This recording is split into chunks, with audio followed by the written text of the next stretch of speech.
Les pilotes qui prennent leur envol pour leurs 2 tours de mise en grille. Et ça se tambourine déjà les roues là-bas. Gare évidemment à ne pas se mettre trop tard avant même d'avoir réellement commencé cette épreuve. Un soleil vraiment éclatant. Ça fait plaisir, ça fait du bien. Si vous nous rejoignez en tout cas, que vous soyez sur le circuit de la métropole, n'hésitez pas à venir nous rendre une petite visite avec toutes les activités prévues à cet effet. La cafétéria du circuit, tous les établissements et bien sûr les terrasses vous sont ouvertes afin de vous permettre de passer un charmant moment en notre compagnie. Venir profiter d'un rafraîchissement en bord de piste où le personnel du circuit se fera plaisir de vous traiter aux petits oignons pour vous permettre de suivre les courses en intégralité et dans les meilleures conditions possibles. Le paddock vous est bien sûr ouvert. L'entrée, je le rappelle, est gratuite comme à chacune des manches du championnat de Belgique. N'hésitez pas à venir passer un peu de temps avec la crème de la crème du karting belgo-belge avec cette connotation internationale qui ne cesse de grossir d'année en année. On ne le répétera jamais assez, une moyenne de plus de 250 concurrents par manche, puis ils sont plus de 240 ce week-end avec pas mal de nationalités représentées. Bien sûr, à forte connotation belgo-belge, des pilotes des Pays-Bas, d'Allemagne, du Luxembourg, de France évidemment avec une belle représentation, mais aussi des représentants d'Espagne, d'Italie, du Danemark et de bien d'autres pays aux 4 coins de l'Europe.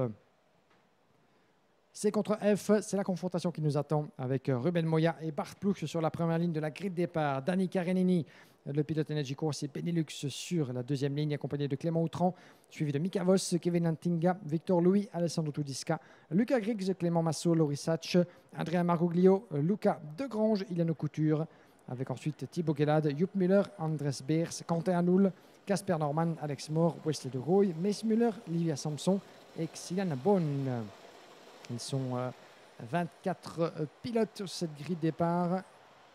Et on repart pour un tour, donc afin de compléter cette mise en grille, cette formation de mise en grille. Décision donc dans la direction de course de privilégier 2 tours au lieu d'1 ce matin. Le premier donc pour mettre les gommes en température. Le deuxième pour s'assurer que le peloton se tient à carreau, si vous me permettez l'expression. Parce que parfois ça, en quelque sorte, tempère les ardeurs de certains des pilotes devant la grille de vouloir s'élancer un peu plus rapidement ou un peu trop tôt par rapport à la concurrence. Ça s'est vu à plus d'une reprise que parfois le poleman tend à accélérer un peu trop tôt. Et qu'est-ce qui se passe quand un poleman ne décélère pas comme il devrait au passage de la ligne jaune dans le dernier virage? Le reste du peloton n'a pas suffisamment de temps pour se regrouper, ce qui engendre une formation de grille qui est jugée non conforme, pas suffisamment bien réalisée par les officiels de la direction de course. Ruben Moya, on le disait, qui dispute sa première campagne dans la IAME Series Benelux, une des nouvelles têtes dans le peloton de la catégorie senior. Ils sont plusieurs, notamment Ian Aikmans sous les couleurs du team GP, dont c'est la première apparition ici à Austricourt, comme c'était la première apparition à Mariembourg pour la IAME Euro Series. Lui qui nous a habitués depuis plusieurs saisons à porter les couleurs belges dans les catégories CIK. Ce fait une joie de venir grossir les rangs de la catégorie X30 Senior, dont il est amené évidemment à jouer les premiers rôles. On l'attend au tournant évidemment de par sa réputation qui le précède, tout comme pour Ruben Moya, qui se plaît un petit peu à avoir ce rôle forcément d'outsider, sachant qu'il est opposé aux habitués de la catégorie que sont les Sam Balota, les Henki Kalteren, les Eli Goldstein évidemment. Et ajouter cette saison Ruben Moya comme favori à la victoire, à n'en pas douter. Le peloton qui se présente sous régime du poleman. Les feux s'éteignent. On est parti. Green, green, green. Excellent envol de Ruben Moya qui protège sa position. Danny Karenini qui profite de la corde de sa 3e place pour s'enfouir en 2e position, semble-t-il, et qui prend le meilleur sur Bart Ploeg. Attention au freinage du virage numéro 3. Ploeg qui est un petit peu enfermé là-bas au milieu du peloton. Clément Outran qui en a profité pour se frayer un chemin en 2e position. Bien joué de la part de Clément Outran. 2e devant Bart Ploeg. Danny Karenini rétrograde 4e, semble-t-il, devant son coéquipier. Ils sont 3 du Team Energy avec Mika Voss et Kevin Antinga dans la bagarre. Ça se passe plutôt bien pour l'entièreté du peloton. Tout le monde en piste dans l'enchaînement des premiers virages. Le 2e secteur, le passage de la chicane. Ô combien agressif d'entrée de jeu pour Ruben Moya. Il cherche déjà à se mettre à l'abri dans ce premier tour. Virage numéro 11, bien négocié. Et d'entrée de jeu, on ne perd pas de temps du côté de Bart Ploeg qui avait rétrogradé 3e et qui reprend la 2e place au détriment de Clément Outran. Le freinage du virage numéro 11. Premier tour de bouclé. Ruben Moya, Bart Ploeg, Clément Outran, Dani Karenini, effectivement devant Mika Vos et Kevin Lantinga, les 3 pilotes néerlandais. Victor Louis est 7, suivi de Luca Griggs, Clément Massot et Loris Sach. Et ça commence déjà à doubler au virage numéro 3 entre les pilotes Energy. Garan passe gêné, évidemment, ils sont 3 dans la même image. En tir groupé avec Karenini, Vos et Lantinga. Ça doit peut-être avoir des sueurs froides sur le bas-côté du côté des mécaniciens, même si dans ce genre de situation, sachant leur proximité sur la grille départ, ça a certainement été discuté au préalable. Il convient évidemment de penser à son résultat personnel, mais sans compromettre le résultat d'équipe, évidemment. À ce niveau-là, ça ne pardonne pas. J'ai déjà vu dans le passé que certains équipiers ne parvenaient pas forcément à se comprendre ou commettaient l'erreur de se gêner mutuellement. Pour l'instant, ils ne sont pas 2, ils sont bien 3 à pouvoir viser un gros résultat pour Energy Course et Benelux. Alors que devant, ça commence aussi à se préciser entre Bart Ploeg et Ruben Moya. Moya avait bien négocié les 2 premiers tours. Et le troisième, eh bien, il ne démarrera pas dans la pole du leader, puisque Bart Ploeg lui grille la priorité dans le virage numéro 1. Bien joué de la part de Bart Ploeg. C'est un peu risqué, évidemment, comme un dépassement. Oh, légère touchette là-bas entre Ruben Moya et Bart Ploeg. Ça s'est joué à un chouïa, mais il me semble avoir vu le pare-choc, le côté gauche du pare-choc de Moya légèrement frotter la roue arrière droite du pilote néerlandais. Ah, c'est évidemment très serré à ce niveau, ça se joue au millimètre entre ces artistes du volant. Attention derrière également Clément Outran sur... et c'est même Dani Karenini sur Clément Outran, malheureusement pour le pilote VDK qui perd la 3e place au profit du pilote italien. Dani Karenini, voilà désormais 3e, Clément Outran 4, suivi par Kevin Lantinga, Luca Griggs, Victor Louis, Mika Vos qui a perdu quelques plumes, il était dans le bon wagon, le voilà 8e. Pour l'instant, devant Loris Sach et Adrien Marguglio. Le leader qui repasse devant notre cabine au niveau de la ligne droite de départ et d'arrivée. Regardez la position de conduite, c'est intéressant de la part de Dani Karenini. Je pense même que c'est Kevin Lantinga qui se penche au niveau du casque à chaque sortie de virage. Ça dépend un peu de la position de conduite et aussi du confort de la nuque. Certains de ces pilotes choisissent parfois d'adopter une position de conduite un peu plus décalée vers l'arrière, en quelque sorte pour équilibrer les masses et le transfert de masse, et aussi, comme on le disait, un souci de confort de pilotage. Bart Ploeg en tête, Ruben Moya à 2 dixièmes, ça vient de se changer donc de position au premier virage, et ça continue malheureusement de dégringoler dans le mauvais sens pour Ruben Moya, puisque le pilote Energy, Dani Karenini, prend la 2e position. Bien négocié de la part de Karenini qui a gêné Moya dans sa manœuvre. C'était sans doute un peu le but recherché dans la chicane, puisque Moya vient de perdre un petit peu de terrain et laisse passer Clément Outran sur le coup. Il n'a pas l'air très satisfait en tout cas de ce qui vient de se dérouler, Ruben Moya.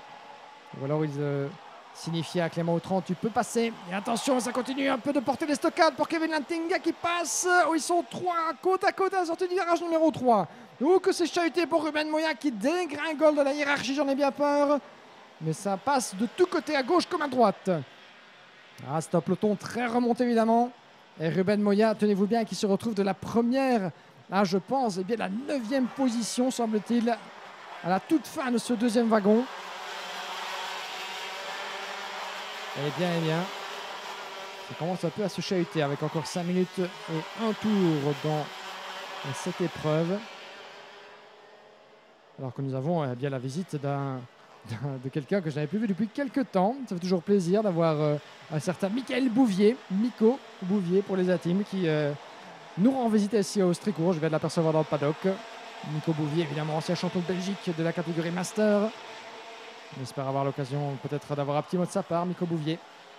Toujours sympa d'avoir la visite d'anciens protagonistes de la Yamaha Series Benelux. Ce sera pour plus tard. On revient à la course. Bart Ploeg, Dani Karenini. Séparé après une seconde 8, le pilote néerlandais qui vraiment s'est mis à l'abri total du reste du peloton. Il a pris une grosse option, grosse comme une maison, sur la victoire dans cette manche. Dani Karenini, 2e, et ça continue de se chahuter tant bien que mal derrière. Regardez-moi ce peloton avec Ruben Moya qui tente de se refaire une santé, tout comme Luca Griggs, son équipier du team Pantano. C'est très très serré là-bas à la corde, et ça passe pour Ruben Moya qui reprend l'avantage sur le 222. C'est un des pilotes Energy Course. C'était Adrien Marguglio, derrière le pilote VDK. Moya qui a perdu pas mal de terrain là-bas dans les tours précédents, qui tente évidemment de grappiller ce qu'il a perdu. On refait le pointage. Barplouk hors de portée. Dani Karenini deuxième. Également isolé sur sa planète. Puis nous avons à l'image Victor Louis et Mika Voss en pleine bagarre pour la troisième place. Victor Louis sur les couleurs RSD. Mika Voss qui a pris le relais de Dani Karenini à la poursuite du pilote RSD.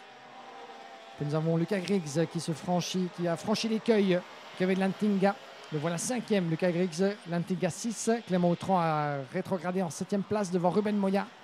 Et Alessandro Tudiska qui a pris le meilleur sur Adrien Marguglio pour la 9e place. Eh bien, ça bouge à tous les étages de ce top 10. Dans quel ordre allons-nous finir? Il reste 3 minutes 31 tours. Mais rien n'est joué. Rien n'est joué pour les places d'honneur. Il est certain qu'à ce stade, le 1 et 2, Barplouk et Dani Karenini, sont hors de portée du reste du peloton. C'est un petit peu toujours ce qui vous guette au coin du virage, évidemment. Si vous bataillez avec un pilote, si vous protégez tant bien que mal votre position, et bien vous perdez évidemment inévitablement le contact avec l'autre rival que vous pourchassiez.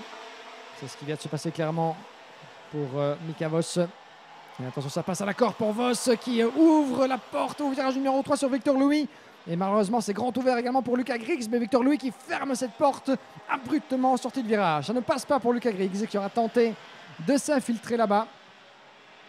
Pour la 4e position, Victor Louis qui résiste tant bien que mal. Sous les yeux, évidemment, ses mécaniciens, de Jérémy Peclers, de tous les membres de la famille RSD qui s'accrochent évidemment à leur pilote. Ils le soutiennent évidemment en geste comme en pensée. Mais Victor Louis aura fort à faire jusqu'au terme de cette manche qualificative puisqu'il est à ses jus de tous côtés avec Griggs, Lantinga, Clément Autran, Ruben Moya, Tudiska. Le reste du peloton, il y a un pilote là-bas qui a été poussé, semble-t-il, à l'extérieur de la trajectoire.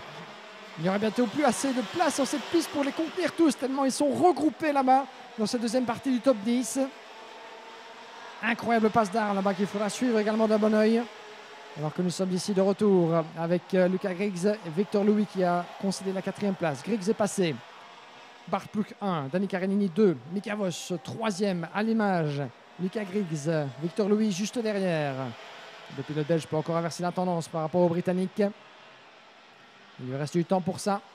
Et puis nous avons encore un écart monstrueux vers Victor Louis. Près de 2 secondes 5. Kevin Lantinga qui mène ce 3e wagon.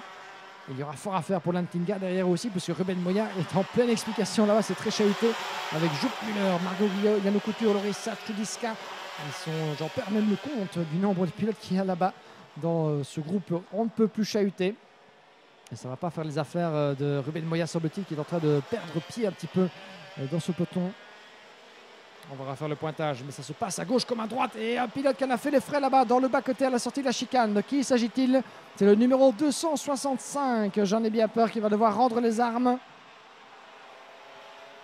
Et qui va tenter de revenir de lui-même en piste. Il s'agit d'Alessandro Tudiska, malheureusement. C'est Tudiska qui s'est retrouvé là-bas, tassé dans le bas-côté.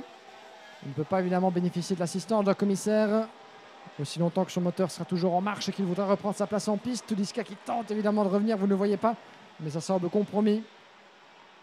Ah, c'est bien malheureux pour lui qui se battait pour les places d'honneur. Regardez justement comme ça continue de se chatouiller les roues là-bas dans ce top 10.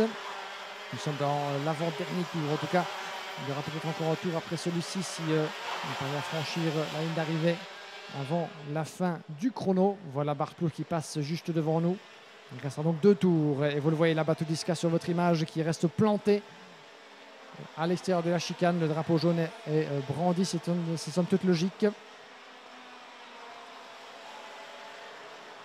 On revient dans la bataille pour les places d'honneur avec Mika Voss et Dani Karenini. Pardon, c'est Lucas Griggs qui va de prendre l'avantage là-bas sur Mika Voss pour la 3e place sous les yeux de Victor Louis.